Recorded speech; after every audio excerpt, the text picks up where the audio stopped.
Hello everyone, this is Komal, your assist educator. Welcome back to your favorite channel Magnet Brains. Magnet Brains आपको provide कराता है high quality education, वो भी बिल्कुल free of cost. Kindergarten से लेके class 12 तक की सीबीएसई बोर्ड के कोर्सेज के साथ साथ आपको अदर स्टेट बोर्ड के भी कोर्सेज अवेलेबल है इन हिंदी मीडियम, जैसे कि UP board, Bihar board, Delhi board के कोर्सेज प्रॉपर सिस्टमैटिक वे में। कोई दिक्कत परेशानी आपको नहीं होगी। डेली प्रैक्टिस सेट्स के क्वेश्चंस भी मिलेंगे, प्रैक्टिस भी करते जाइएगा। ई बुक्स और ई नोट्स की लिंक आपको डिस्क्रिप्शन बॉक्स में अवेलेबल है। भटकने की बात बिल्कुल भी नहीं बनती। सो आज हम क्या करने वाले हैं, हमारा चैप्टर फर्स्ट है जिसका नाम है ऑन इक्वालिटी। इसका माइंड मैप करने वाले हैं, है ना। यानी क्लास 7 सोशल साइंस सिविक्स का हम चैप्टर फर्स्ट का माइंड मैप करेंगे। बहुत प्यारा, बहुत ही अच्छा चैप्टर था। वैसे भी जब हम सिविक्स पढ़ते हैं तो चीजें सीखने को हमें बहुत सारी मिलती हैं। तो पहले तो आप क्या कर दो, लाइक शेयर कर दो, है ना। जल्दी जल्दी से क्या कर दीजिए, आप लाइक और शेयर कर दीजिए। लाइक शेयर करेंगे फिर बाकी काम बाद में करेंगे, है ना। फिर बाकी काम हम बाद में करेंगे। क्या क्या चीजें हैं देखो, नाम से ही समझ में आ रहा है ऑन इक्वालिटी। यानी यहाँ पे किसकी बात की जा रही, इक्वालिटी की बात की जा रही, एक समानता या एकता की बात की जा रही। एकता भी नहीं बोलेंगे, एक समानता की बात की जा रही है ना, कि सबको एक समान अधिकार, सबको एक जैसी रिस्पेक्ट, किसी के साथ कोई भेदभाव ना हो, ये सब नहीं होना चाहिए, है ना। हमें कैसा रहना चाहिए इक्वालिटी में, चीजें यानी एक समान हो, इक्वल हो। The Indian constitution recognises every person as equal. हमारा जो भारत का संविधान है, वैसे कॉन्स्टिट्यूशन क्या है, क्या आपको पता है? कॉन्स्टिट्यूशन क्या है, क्या आपको पता है? इट इज ये आपका एक written document, it is a written document.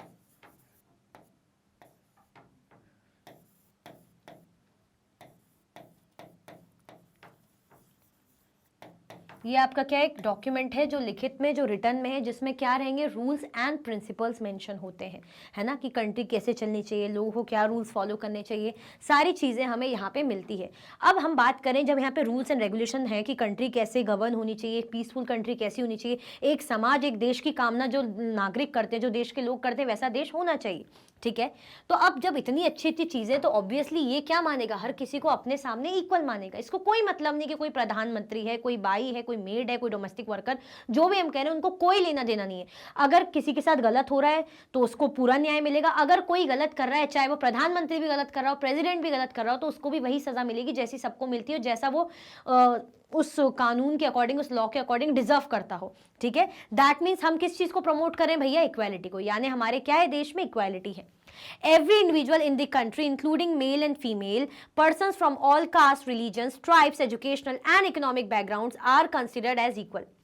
Her individual, every individual in the country, हमारे देश में, हमारे कंट्री में जो भी इंडिविजुअल है, चाहे हम मेल की बात करें, चाहे हम फीमेल पर्सन की बात करें, फ्रॉम ऑल कास्ट, किसी भी कास्ट की बात करें, कोई किसी भी कास्ट का हो, रिलीजन का हो, ट्राइब का हो, एजुकेशनल और इकोनॉमिक बैकग्राउंड से हो, सबको एक जैसा माना जाएगा। अगर हम यहाँ सोचने बैठे हैं कि अरे क्या बात है, क्या बात है जी, ये तो बहुत पढ़े लिखे हैं तो इनको ज्यादा इज्जत दो, जो बेचारा पढ़ा लिखा नहीं है उसकी बेइज्जती करो, है ना, उसको इंपॉर्टेंस नहीं दो, उसके साथ भेदभाव करो, नहीं, ऐसा हम नहीं कर सकते। हम बोलेंगे कि अरे तुम तो गाँव से आए हो, ये देखो ये शहरों के हैं, तो हम गाँव के लोगों को भाई अनइक्वल ट्रीट करें, बिल्कुल नहीं कर सकते। आप इस बेसिस में डिस्क्रिमिनेट नहीं कर सकते कि भाई आप आदमी हैं, आप औरत है, ठीक है। तो एवरी इंडिविजुअल, जब हम बोल रहे हैं ना कि कॉन्स्टिट्यूशन के सामने सब इक्वल है, दैट मींस कोई भी इंडिविजुअल हो हमारी कंट्री का, मेल फीमेल हो, वो किसी भी कास्ट का हो, किसी भी रिलीजन, किसी भी धर्म का हो, किसी भी ट्राइब का हो, एजुकेशनल और इकोनॉमिक बैकग्राउंड का हो, हमें कोई फर्क नहीं पड़ता। हम सबको क्या मानते हैं, हमारा कानून या हमारा जो कॉन्स्टिट्यूशन है सबको क्या मानता है, इक्वल मानता है, ठीक है। In democratic India the principle of the equality of all persons is recognised. अगर हम बात करें हमारे डेमोक्रेटिक इंडिया की, तो जो प्रिंसिपल इक्वालिटी का सारे पर्सन का, उसको क्या माना जाता है, रिकॉग्नाइज किया जाता है। मतलब हमारा जो कॉन्स्टिट्यूशन है वो इस चीज पर बहुत ध्यान देता है कि किसी के भी साथ किसी भी प्रकार का अन्याय या डिस्क्रिमिनेशन नहीं होना चाहिए, ठीक है। ऐसा नहीं सोचा जाएगा कि भाई कोई प्रेसिडेंट है, उसके घर में मेड आ रही है तो उसको जो है डिस्क्रिमिनेट कर रहे हैं, तो भाई जाने दो, प्रेसिडेंट है। No, we don't care at all, हमें कोई मतलब नहीं है। हमें मतलब किस चीज से कि भाई हमारा कानून कहता है, संविधान कहता है सब एक बराबर है। तो इस चीज का ध्यान रखता है कि क्या हो, सब में इक्वालिटी हो, है ना, सबके साथ क्या हो, इक्वल ट्रीटमेंट हो। इन डेमोक्रेटिक इंडिया, डेमोक्रेटिक इंडिया से आप क्या समझ रहे हैं, यानी हमारी इंडिया में क्या है, हमारी इंडिया में क्या है, डेमोक्रेसी है। हमारे इंडिया में क्या है, हमारे इंडिया में डेमोक्रेसी है। डेमोक्रेसी का मतलब क्या होता है ना,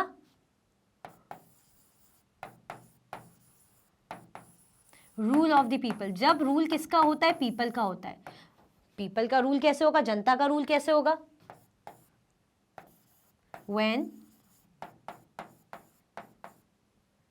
when citizens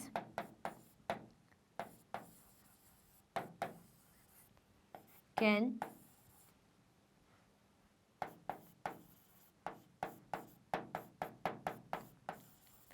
participate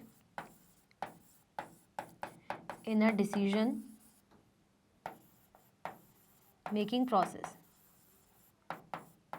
अब डिसीजन मेकिंग प्रोसेस में पार्टिसिपेट कैसे करेंगे, डिसीजन देंगे कैसे, किसकी हेल्प से, किसकी हेल्प से दे पाएंगे, क्या रहेगा उनके पास, जब राइट टू वोट, उनके पास क्या रहेगा, राइट टू वोट, उनके पास क्या रहेगा, राइट टू वोट, यानी वोटिंग का अधिकार रहेगा।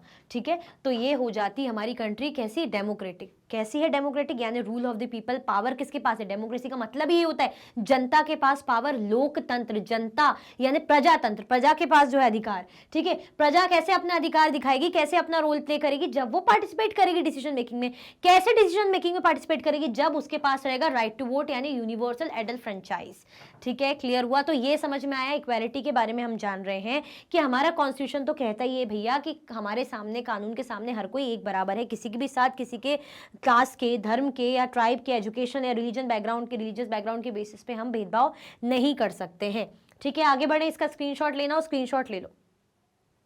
चलो, The recognition of equality includes some of the following provisions in the constitution। अगर हम बात करें जो recognition of equality की, किस तरीके से हम recognize करते हैं या इस चीज़ पे फोकस करते हैं कि equality होनी चाहिए, तो equality includes some of the following provisions in the constitution। जो constitution में following, जो हमारे constitution ने जो कुछ provisions हमें दिए हुए हैं, देखो।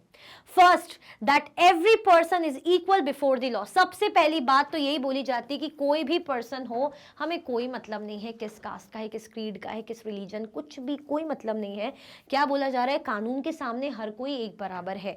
अगर किसी डोमेस्टिक वर्कर ने कोई कानून तोड़ा है तो उसको वही सजा मिलेगी, किसी प्रेसिडेंट ने कोई कानून तोड़ा है उसको भी वही सेम सजा मिलेगी, है ना। कानून के अकॉर्डिंग जो सजा भाई दी जाती है, जितनी भी उतनी ही दी जाएगी। हमें कोई मतलब नहीं कि अरे प्रेसिडेंट है तो चलो यार मर्डर कर दिया है तो इनको सजा नहीं देनी चाहिए, इनको थोड़ा कम सजा दो, है ना। प्रेसिडेंट है, नहीं भैया, आप लेके क्या चल रहे हो इंसान, हमें कोई मतलब नहीं। आप प्रेसिडेंट हो, प्राइम मिनिस्टर हो, डोमेस्टिक वर्कर हो, एक जैसा काम करोगे भाई, एक जैसा गुनाह है आपका तो एक जैसी सजा भी मिलेगी। अगर एक जैसा आपके साथ अत्याचार हो रहा है तो एक जैसा न्याय भी मिलेगा। Second, no person can be discriminated against on the basis of their religion, race, caste, place of birth और वेदर दे आर फीमेल और मेल, है ना। सेकेंड चीज, किस चीज का हमें प्रोविजन मिलता है यहाँ से कि भेदभाव नहीं होना चाहिए। किस बेसिस पे, धर्म के बेसिस पे, किसी के जो है ओरिजिन के बेसिस पे, नेशनलिटी के बेसिस पे, या कलर के बेसिस पे, कास्ट के बेसिस पे, है ना, बर्थ प्लेस के बेसिस पे। अब चाहे वो मेल हो या फीमेल हो, किसी भी प्रकार का भेदभाव नहीं नहीं चलेगा। ठीक है, तो ये किसने दिया है, ये भी हमें कॉन्स्टिट्यूशन ने दिया है। ठीक है। Third, every person has access to all public places including playgrounds, hotels, shops and markets. अगर हम बोलेंगे ना कि अरे भाई तुम तो डिसेबल्ड हो तो तुम प्लेग्राउंड में जाके क्या करोगे, या तुम मार्केट में जाके क्या करोगे, अगर तुम भैया तुम तो पुअर दिख रहे हो या तुम पुअर हो तो तुम अच्छे मॉल में घूमकर क्या करोगे, शोरूम में जाकर क्या करोगे, नहीं, हम नहीं बोल सकते। अरे आप औरत है तो आप क्यों जो है क्रिकेट ग्राउंड में आ रहे हैं, क्रिकेट खेल रहे हैं, हमें कोई मतलब नहीं है आप कौन हो, क्या हो, कोई मतलब ही नहीं है। सबको सब जगह जाने का पूरा पूरा एक्सेस है। एक्सेस मतलब अधिकार है। अधिकार भी लिटरल वर्ड्स का मीनिंग नहीं बोलेंगे, मतलब जा सकते, अलाउड है, बेसिकली कर सकते हो आप, एक्सेस है आपको, एक्सेसिबल है चीजें, जा सकते हो। ठीक है, तो every person has access to all public places, है ना, सारी पब्लिक प्लेसेस में इनका जो है एक्सेस है, चाहे प्लेग्राउंड्स की बात करें, होटल्स की बात करें, शॉप्स या मार्केट्स की बात करें। Fourth, untouchability has been abolish. Untouchability को क्या कर दिया गया है, अबॉलिश कर दिया गया है। अनटचेबिलिटी जिसको हम बोलते हैं ना छुआछूत करना, जो अपर कास्ट के लोग लोअर कास्ट के लोगों के साथ करते हैं, जिनको हम अनटचेबल्स बोलते हैं, जिनको हम दलित्स भी बोलते हैं, जिनको हम शेड्यूल कास्ट के भी बोलते हैं ना, जो शेड्यूल कास्ट में आ जाते हैं। क्लियर हो गया, आया समझ में। तो अब इसको क्या कर दिया, अबॉलिश कर दिया। इससे क्या दिखाया गया कि अगर किसी भी प्रकार का ये भेदभाव हो रहा है या अत्याचार हो रहा है, क्या करा जाता था ना, अपर कास्ट के लोग इनको ना भाई मंदिर जाने दे रहे, ना कुएं का पानी यूज करने दे रहे, ना नलों का पानी यूज करने दे रहे, ना स्कूल में बड़े जो अच्छी कास्ट के लोग हैं उनके साथ बैठने नहीं दे रहे, बाहर बेचारे खड़े होकर पढ़ रहे हैं या स्कूल से निकाल दिए जा रहे हैं ना, अलग ही बिल्कुल गाँव के या शहर के बाहर ही आप जो है घर बनाओ, है ना। तो ये क्या करके रखा है, ये भेदभाव है। यानी जिस रिसोर्सेज पर ये आराम से अपना अधिकार जमा रहे हैं, जो अपॉर्चुनिटीज इन्हें मिल रही है, जिन रिसोर्सेज पर इनका एक्सेस है, तो उन रिसोर्सेज पे इन लोगों का एक्सेस नहीं था, छुआछूत करते। तो इसलिए क्या कर दिया कि भाई अनटचेबिलिटी को बैन कर दिया। अच्छा, किस आर्टिकल के तहत हुआ है,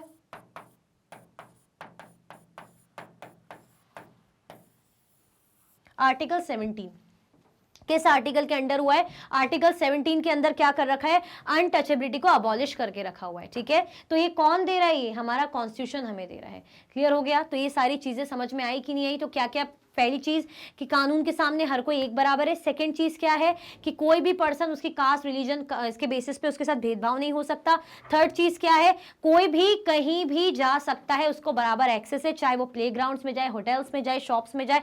फोर्थ क्या कर रखा है, अनटचेबिलिटी को हमने अबॉलिश कर दिया है, मतलब हमारे कॉन्स्टिट्यूशन ने। क्लियर। चलो, the two ways in which the government has tried to implement the equality that is guaranteed in the constitution। अब हम बोल रहे हैं कि कॉन्स्टिट्यूशन ऐसा करता है कि कॉन्स्टिट्यूशन को उम्मीदें रहती है किससे, गवर्नमेंट से, सरकार से, क्योंकि ये सब प्रैक्टिकली इसको इंप्लीमेंट कराने की रिस्पॉन्सिबिलिटी सरकार की ही तो है। अगर हमने बोला कि अनटचेबिलिटी अबॉलिश कर दी है या ये कानून लाया गया है, तो ये तो बना दिया गया है, लेकिन उसको लागू करने की जिम्मेदारी तो सरकार की होती है। कोई स्कीम बना दी या कुछ भी ऐसी कुछ भी ऐसा प्लान या कुछ भी, तो उसको लागू कौन कराएगा, हमारे गवर्नमेंट ही कराएगी।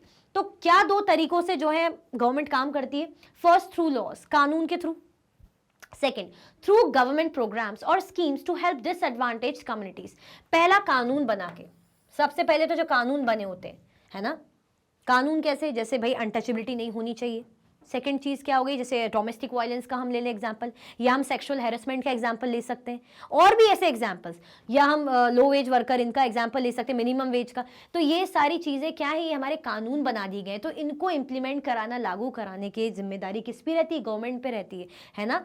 फिर सेकेंड, थ्रू गवर्नमेंट प्रोग्राम्स और schemes to help disadvantage communities. और क्या कर सकते हैं, ये क्या बना सकते हैं भाई, गवर्नमेंट प्रोग्राम्स हो गई, स्कीम्स हो गई, जो क्या करते हैं, डिसएडवांटेज कम्युनिटीज को हेल्प करते हैं। डिसएडवांटेज कम्युनिटी यानी पिछड़े हुए समुदाय, ऐसे जैसे हम वीकर सेक्शन जो रहते हैं हमारे सोसाइटी के, माइनॉरिटी में जो हो गए, है ना, या रिलीजियस वे में जो पिछड़े हुए रहते हैं, वुमेन्स की कंडीशन की हम बात कर सकते हैं, जो लोअर कास्ट के हो गए, है ना। तो ये सब क्या आ जाते हैं, डिसएडवांटेज कम्युनिटी, जिसके लिए स्कीम्स वगैरह मुहैया कराने की जिम्मेदारी किसकी रहती है, गवर्नमेंट की रहती है। तो गवर्नमेंट क्या करते हैं, ऐसे प्रोग्राम्स और स्कीम्स को लॉन्च करते हैं, इनको बेनिफिट देने के लिए।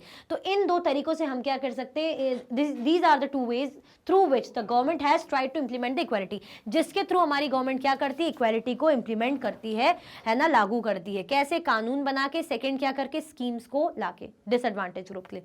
क्लियर, आगे बढ़े। चलो, मिड डे मील स्कीम। अब ऐसी एक बड़ी ही फेमस स्कीम थी, कौन सी स्कीम थी, मिड डे मील स्कीम आई थी, है ना। मिड डे मील स्कीम क्या थी, गवर्नमेंट की स्टेप्स थी, one of the steps taken by the government. ये किसने कदम उठाया था, सरकार ने कदम उठाया था, स्पेशली उन बच्चों के लिए जो छोटे बच्चे रहते हैं, एलिमेंट्री स्कूल के बच्चों के लिए, है ना, कि गवर्नमेंट स्कूल में जो बेचारे बच्चे हैं इनको क्या मिले, वन टाइम मील मिलनी चाहिए भाई, कुक्ड मील, इन्हें पका हुआ खाना जो है एक टाइम मिलना ही चाहिए। ऐसा क्यों, क्योंकि बच्चे बेचारे क्या करते थे, जैसे भूख लग रही है तो पढ़ाई में मन नहीं लग रहा, है ना, या घर जा रहे हैं तो उनकी मम्मी लोग परेशान हो रहे हैं, वो उनको बनाना पड़ रहा है, और फिर वापस घर ही नहीं आ रहे, अटेंडेंस भी बहुत ज्यादा लो है।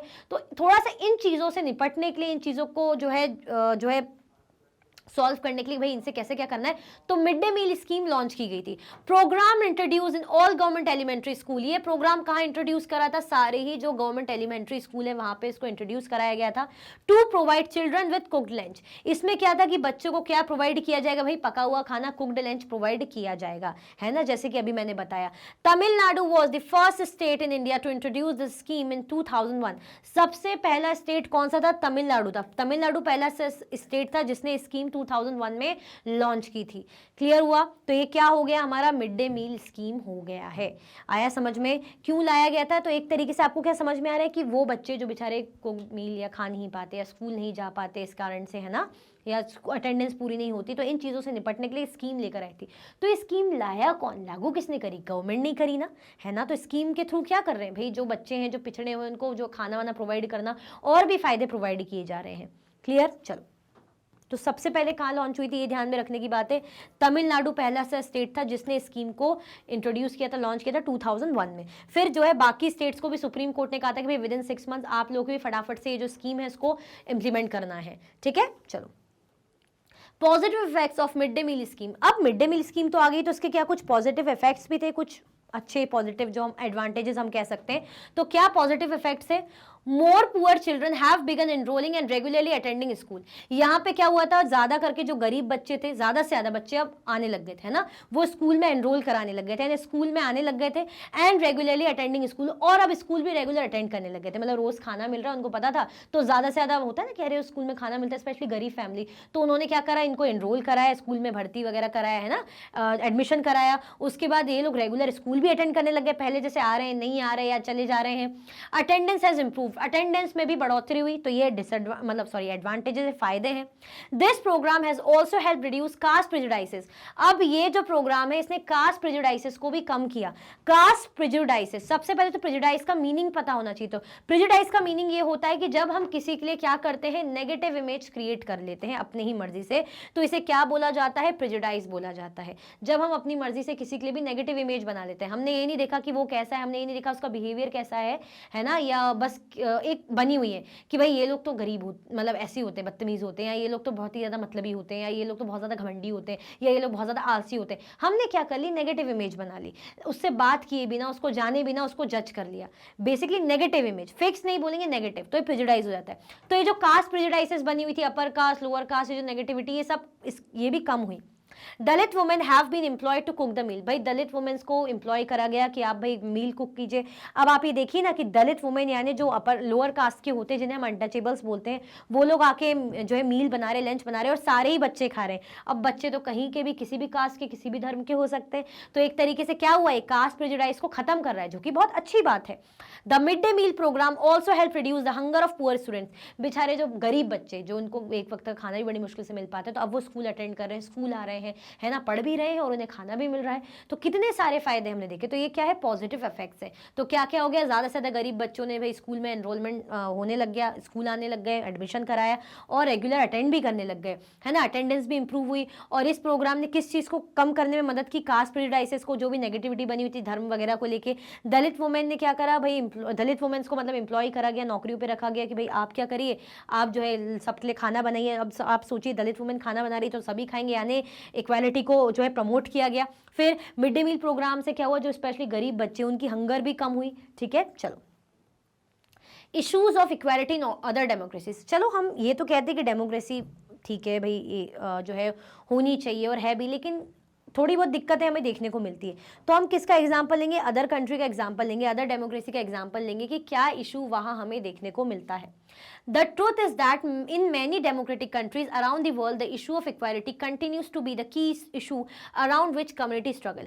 सच्चाई ये है कि बहुत सी जो डेमोक्रेटिक कंट्री है हमारी, डेमोक्रेटिक कंट्री मतलब जो खुद भी लोकतंत्र वाली कंट्री, जो जनता के डिसीजंस को इंपॉर्टेंट मानती है, तो वहाँ भी हमें जो है इश्यूज देखने को मिलते हैं, इक्वालिटीज में इशू देखने को मिलते हैं। मतलब एक स्ट्रगल रहा है कंटिन्यूस, एक समानता, एक समान अधिकार के लिए। In the United States of America, the African American whose ancestors were the slaves who were brought over from Africa continue to describe their lives today as largely unequal.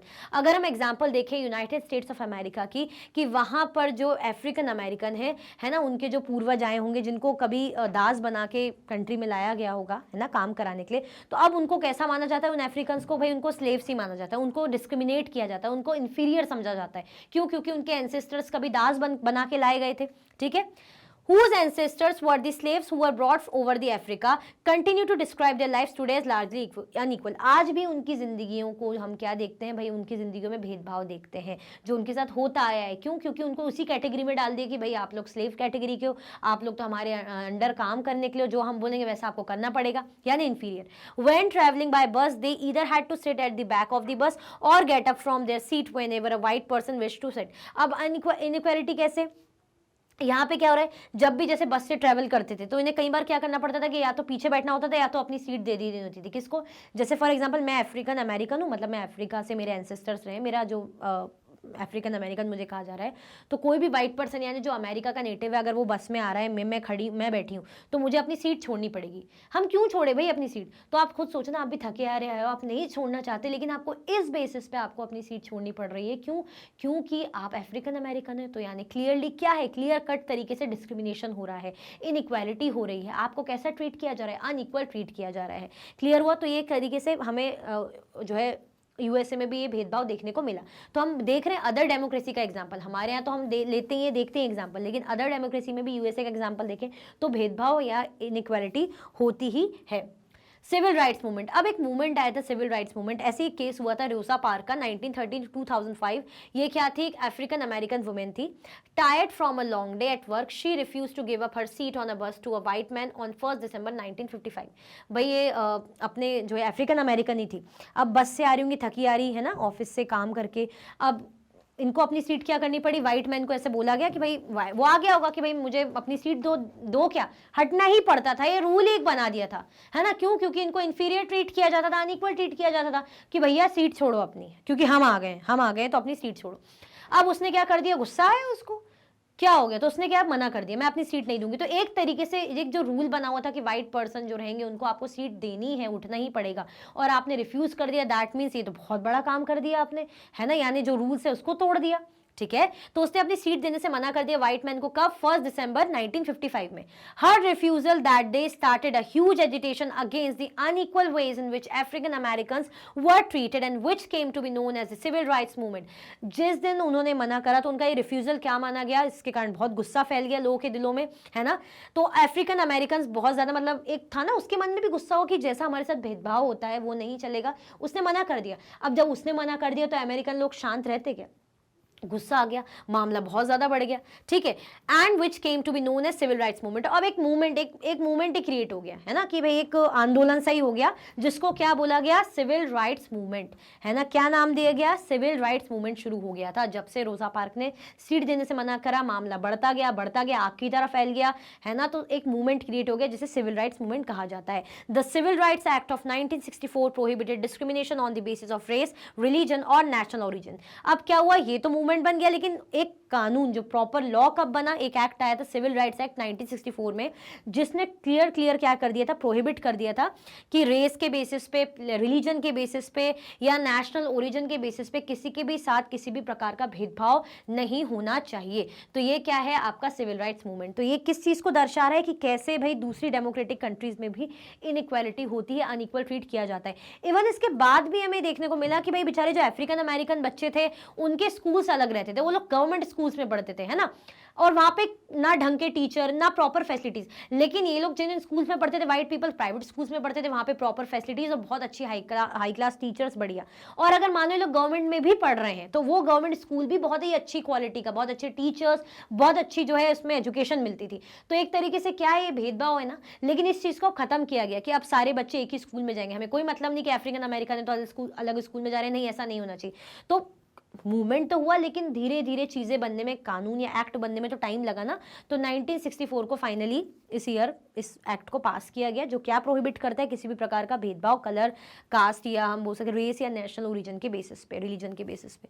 आया समझ में? आगे बढ़े। रोजा पार्क के बारे में हमने अच्छे से पढ़ा। ये वैसे देखो रिकॉल कर रहे हैं हम, चैप्टर में मैंने डीपली पढ़ा है। अगर आपको कुछ भी डाउट होता है आप एक बार, मैंने बोला ना कि आप प्लेलिस्ट में जाके चैप्टर को देख सकते हैं।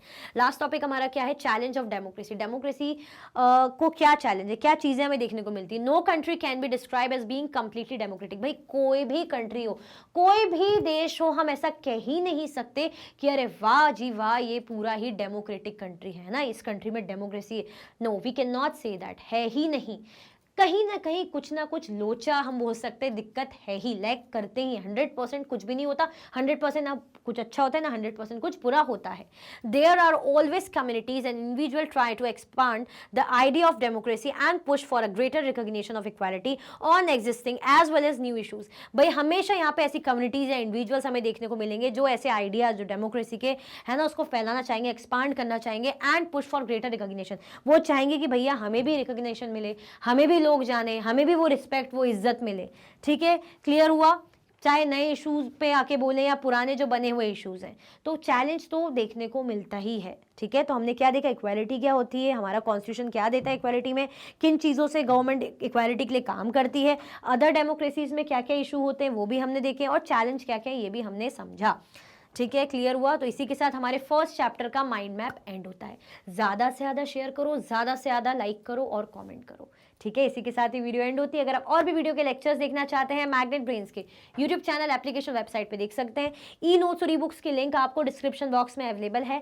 ये सारे के सारे हाई क्वालिटी के कोर्सेज हैं, जैसे कि CBSE board, Delhi board, Bihar board, UP board, MP board, Rajasthan board, वैदिक maths, crash course, spoken English courses अच्छी क्वालिटी में और 100% फ्री अवेलेबल है।